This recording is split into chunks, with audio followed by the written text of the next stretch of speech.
जय Shri Radhe ji, welcome to रंग astro.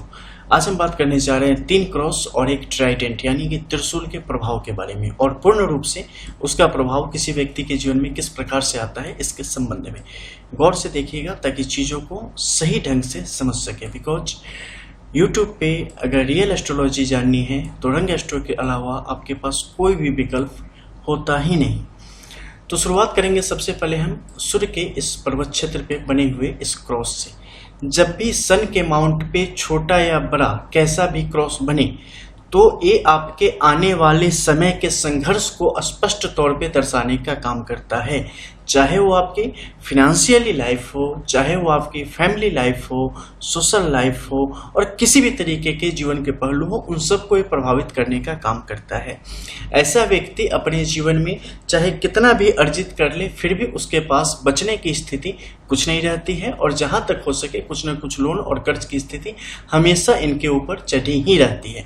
किसी के लिए कितना भी कुछ करे ऐसे व्यक्ति के जीवन में यश की स्थिति नहीं होती। दिन रात मेहनत करने के बाद भी इनके पास कल के लिए सोचने को बहुत कुछ होता है क्योंकि परिस्थितियां हमेशा इनके विरुद्ध ही होती हैं। आप अपने जीवन में या पूरे दिन का बस एक दिन का आप मेजरमेंट निकाल लो कि 24 आवर में कितने मिनट है जो कि आप शांति से गुजार लेते हो तो शायद आपको लगे कि कई दिन या हफ्ते हो गए हैं जबकि ऐसा कोई मिनट मेरे जीवन की तरफ बढ़ा ही नहीं है। इसके अलावा अपमान और लांछन की स्थिति भी ऐसे लोग के जीवन की तरफ बढ़ती चली जाती है। ऐसे लोग की हथेली में अगर किसी भी प्रकार की बहुत सुंदर से सुंदर रेखा हो भी तो भी अगर इसका प्रभाव आपके ऊपर तीव्र है तो सारे बेहतर प्रभावों को मलिन करने का यानी कि कमतर करने का काम व्यक्ति के जीवन में करता है। ये निर्भर करता है कि इसकी स्थिति आपके ऊपर कितनी ज्यादा फैली हुई है या कहीं ना कहीं कमजोर है। दूसरी रेखाओं की स्थिति कैसी है उसके आधार पे टोटल आकलन आपको प्राप्त होता है।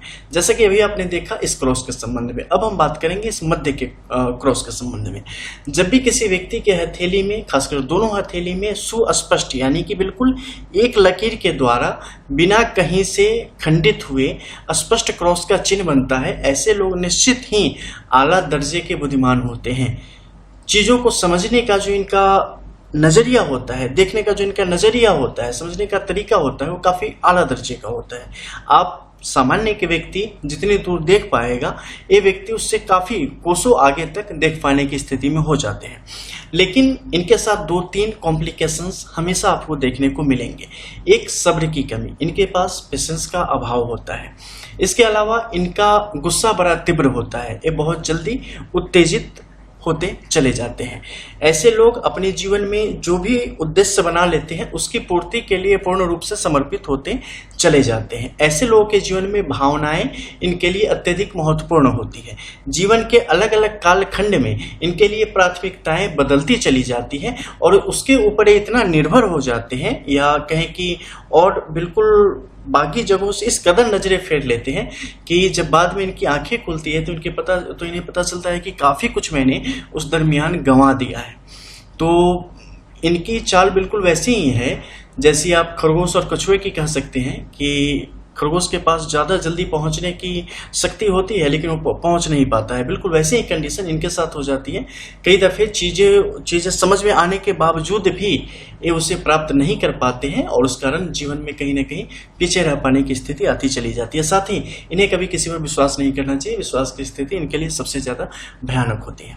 तो अब देख लो, एक ऐसा व्यक्ति है जिसके जीवन में विभिन्न प्रकार की समस्याएं इस सूर्य के क्रॉस ने यहाँ पे दे रखी है। जातक के अंदर इस प्रकार की क्वालिटीज यहाँ पर मौजूद हैं।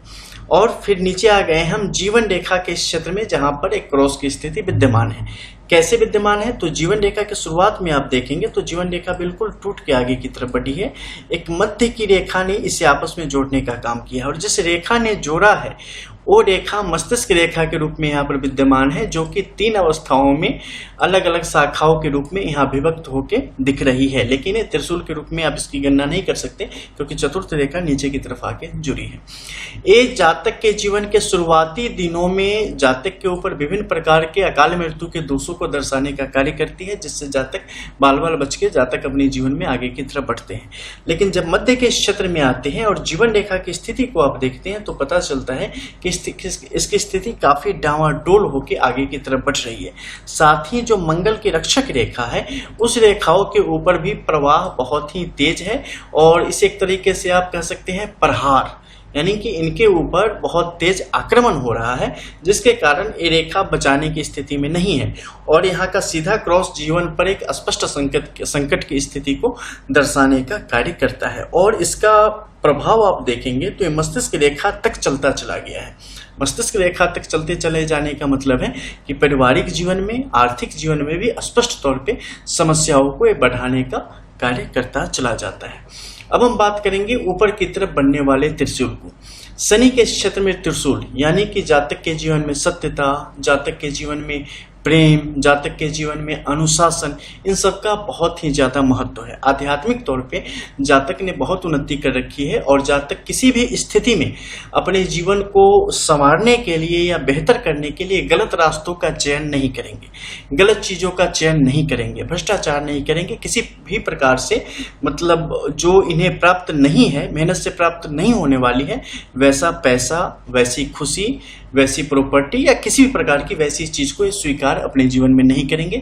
जितने में रहेंगे परेशान होके ही उतने में ही संतुष्ट रहने की एक कोशिश करेंगे और यही इनके लिए उचित भी है, क्योंकि ऐसा व्यक्ति जिसकी हथेली में किसी भी प्रकार से शनि का या सूर्य का तिलक होवे या इस प्रकार की ट्राइडेंट होवे, उन लोगों को गलत की कोशिश करनी भी नहीं चाहिए। देखो कई दफे आप सुनते होंगे कि फलाना नेता या फलाना पॉलिटिशियन बहुत भ्रष्टाचारी है, करप्शन में लगा रहता है, फलाना कॉन्ट्रैक्टर भ्रष्टाचारी है या करप्शन में है, और फलाने लोग भी, हम 2 पैसे कर लेते हैं तो हमारे 4 पैसे चले जाते हैं और कोई करोड़ों अरबों कर रहा है और उसका कुछ नहीं जाता।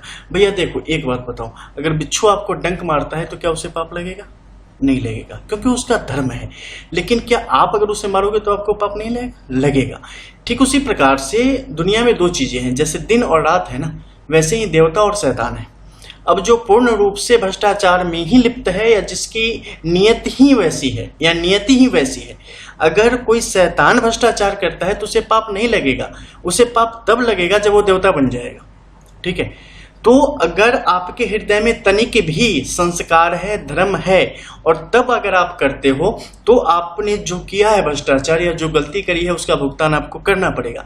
लेकिन जिसके दिल में दूर दूर तक कोने में भी ना आए कि कुछ मुझे होने वाला है, बिल्कुल बेपरवाह कि कुछ है ही नहीं, मतलब मैं जो कर रहा हूँ वही सही है, मैं शैतान हूँ, तो जब इस प्रकार से सोचेगा ना तो उसके लिए उसका धर्म ही हो जाएगा करप्शन, गलतियां करना, जो भी भ्रष्टाचार वगैरह होता है सब करना, तो उसे पाप नहीं लगता।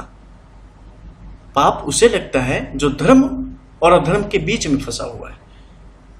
अगर कोई पंडित अपना पांडित्य का कार्य करेगा, पूजा पाठ कराएगा, तो क्या उसे पाप लगेगा? क्यों लगेगा भैया? बिल्कुल नहीं लगेगा। तो ऐसे ही एक चोर चोरी करेगा तो क्यों पाप लगना चाहिए उसे? बिल्कुल नहीं लगना चाहिए। वो चोर है इसलिए चोरी कर रहा है। पंडित अगर कर्मकांड करावे तो पाप नहीं, चोर चोरी करावे तो पाप बिल्कुल नहीं। बस वही कहानी है कि अगर वो करता है ना और उसका कुछ नहीं बिगड़ रहा, सीधा मतलब है वो शैतान ही है, वो उसी के लिए पैदा हुआ है। वो फंसेगा कम जब वो ये सब छोड़ देगा, पक्का देख लेना। लेकिन जब तक ये करता रहेगा वो बिल्कुल नहीं फंसेगा।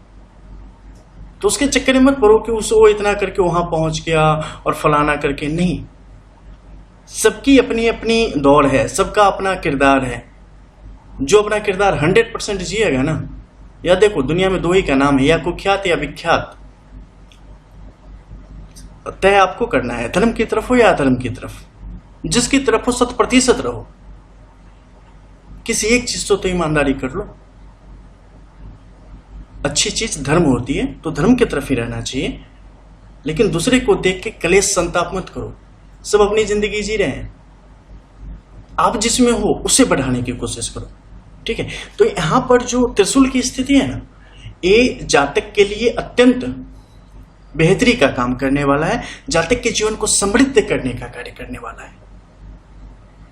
ये अगर जातक किसी भी परिस्थिति में अगर इन्होंने दृढ़ निश्चय दिखाया और किसी भी मुश्किल परिस्थिति में अपने ईमान से नहीं डिगे, धर्म कर्म में अपनी बराबर रुचि बनाए रखी, जीवन की मुश्किलों को इन्होंने कभी भी सीरियसली नहीं लिया, हमेशा ये माना कि हाँ हमारे कर्म की वजह से या किसी और के कर्म की वजह से गलतियां हुई हैं तो हम इसका भुगतान कर रहे हैं, तो इनके जीवन में सुनहरा सुबह आने से कोई नहीं रोक सकता। लेकिन अगर ये उसे लेके झूलते रहेंगे कि नहीं भगवान मेरे लिए है ही नहीं, तो भैया आपके जीवन की तकलीफ कभी खत्म नहीं होने वाली है, क्योंकि आप जानते ही नहीं हो जीवन क्या है, कर्म क्या है, धर्म क्या है, अधर्म क्या है। इन सब की व्याख्या पे आप जाएंगे ना तो पूछो मत आके फटी रह जाएंगे। जब डीप जाके आपको कभी अगर सुनाऊंगा इनकी कहानी, चीजों की, धर्म की, अधर्म की, क्या है, आप क्या हो क्या नहीं हो, तो सब भूल जाओगे, 1 मिनट में संसार छोड़ने के लिए तैयार हो जाओगे। कभी ऐसा दिन आएगा जब कुछ ऐसे लोग हैं जिन्हें मैं जरूर सुनाऊंगा वो चीजें।